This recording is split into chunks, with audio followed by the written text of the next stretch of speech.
All right, folks, let's bring in some replacements. How about this? Joe Concha, Fox News contributor. Mark Simone, WOR radio show, Hall of Fame host, et cetera, et cetera. Mark, why does Joe Biden need 16 advisors for his debate prep? Yeah. Donald Trump's out raising money on the campaign trail. 16? Really? Normally it's 2 or 3, sometimes 4. I've checked the history. It's never been 16 debate preppers. Apparently, according to reports, the reason they're at Camp David, they've taken over an airport hangar there. Yeah, I saw him. Normally you have the podiums, get used to that. They've duplicated the whole debate set, the lights, the equipment, the cameras, cognitive patient. I don't know that that's Joe Biden, but it's the technique they use. You're supposed to get him very familiar, make sure he's in very familiar surroundings. So 6 days in that set will get him very familiar with it. I know they have him standing up for 90 minutes twice a day to get him used to that. It's unlike any debate prep ever. But the problem is you can over-prepare a candidate. Well, yeah. That's the... I mean, by the way, I think I still have most of my marbles. It would drive me crazy, okay? Every day, twice a day, and they're going to throw 16 advisors. They will throw so much information at him, Joe Concha, he won't know anything. He will forget it all. And you know what? I might not even blame him. It's so loony. TMI, right? Too much information. Right. And when you consider Biden's mental acuity, this may fry the CPU when you have all of that being thrown at him.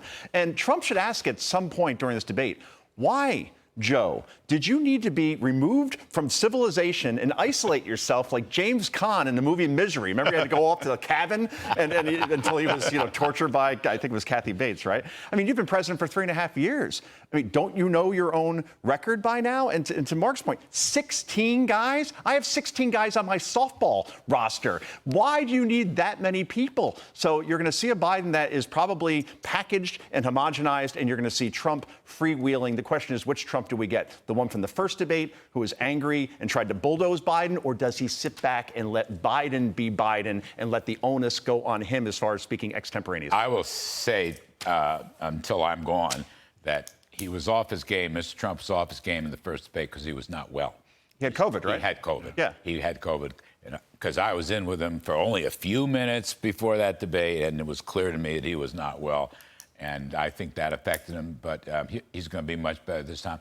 I want to talk about some important issues. Let's put up the new, most important tax-related sticker for this debate. It's coming up. Go ahead. Come on. Roll him. Roll him. Here it comes. All right. Trump, don't tax your tips. Vote Trump, okay? They say it's a sticker. I was hoping it was a button that actually could be worn. Mark Simone, politically, that's a winner, is it not? And you think he's going to use it in the debate? His poll numbers among maitre d's is through the roof. A separate poll. 100%. Yeah, got it. I think it's a brilliant idea. He's also talking about no income tax. These are all brilliant ideas. But, and you say tax cuts for the rich. Obviously not if it's restaurant employees, workers in the service industry. They deserve this more than anybody.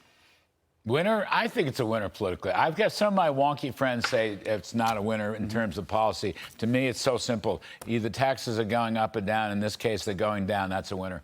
It's a populist message. A populist message. Yeah, that's all it is. And a state like Nevada is You think Joe Biden will come out against it? Wouldn't that be something? Very interesting. No, I'm opposed to tax-free tips. Like that. This is what I mean. If Jake Tapper or Dana Bash isn't going to ask that question, and they won't, then Trump should just look over across the table and say, Joe, do you believe in on tips being not taxed? Yeah. And let's hear him answer. Or Joe, explain to everybody watching at home what Remain in Mexico is, and why do you not support that? Or why are you against border wall construction? Ask the questions that you know the moderators won't, and let's see Biden actually have to answer them. All right. The other one I want to just raise, we're going to have Mr. Trump says he's already decided on who his vice president's going to be, but he ain't telling anybody. Okay.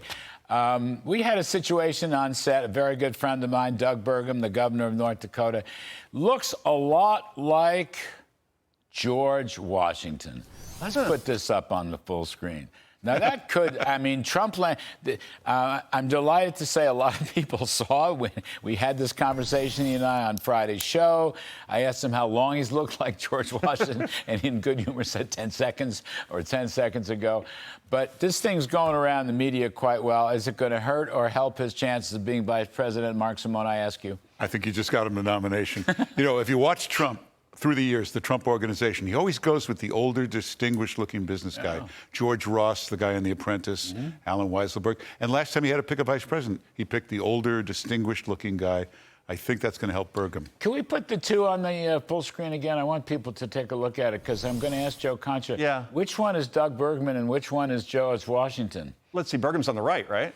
No, he's on the left. No, I don't know if I'm seeing the Washington thing. He looks more like the one-armed man. It's not from The Fugitive. You have to sort of digitally age Mr. Governor Burgum to really see it coming out. Help or hurt him for vice president? How can it hurt, right? It's George friggin' Washington. You know? But isn't this funny how Trump has played this out? It's like watching The Apprentice all over again. Who will win, right? This is the season finale now at this point. And wouldn't it be interesting if he announced this at the end of the debate, who his vice president will be? And then that person is contrasted against Kamala Harris, where, let's put it this way, if you picked a name out of the phone book, that person probably would do well against Kamala Harris. But boy, I'd really love to see George Washington would be a tough debater, isn't he? He'd be very good. Joe Concha, thanks very much. Mark Simone, thanks very much. The Mater D's vote, no taxes on tips.